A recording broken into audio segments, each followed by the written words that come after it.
কে তুই? আমার পিছনে কেন লেগেছিস? আমি পশুরাজ্যের পাহারাদার। তুই এখানে কেন এসেছিস মানুষ?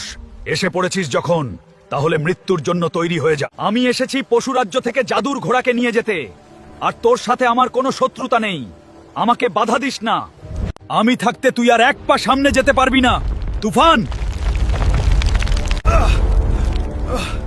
ছাড় আমাকে, ছাড় আমাকে।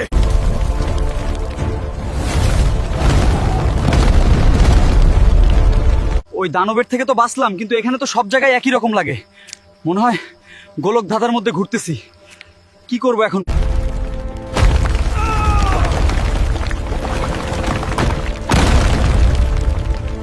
এ আবার কোন বিপদে পড়লাম? কিছুই তো বুঝতেছি না। এখান থেকে বার হব কিভাবে এখন আমি? এখানেই বন্দি হয়ে পচে মর। এবার এবার তোকে কে বাঁচাবে? তুফান,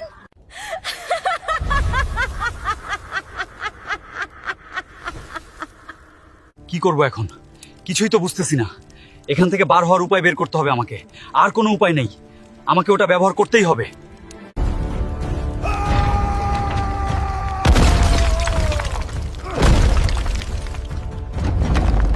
এখান থেকে তো বার হলাম, জলদি বার হতে হবে সাপ মানব আসার আগেই। এখন যাই তাড়াতাড়ি। পশুরাজ্যে তো চলে আসলাম, এখন এখান থেকে জাদুর ঘোড়াকে কিভাবে নিয়ে যাব? আগে ভেতরে যাই, পরে দেখা যাবে। বন্ধুরা, পরের পার্টে কি হয় দেখতে আমাদের পেজটা ফলো করুন আর কমেন্টে লিখুন পার্ট 3।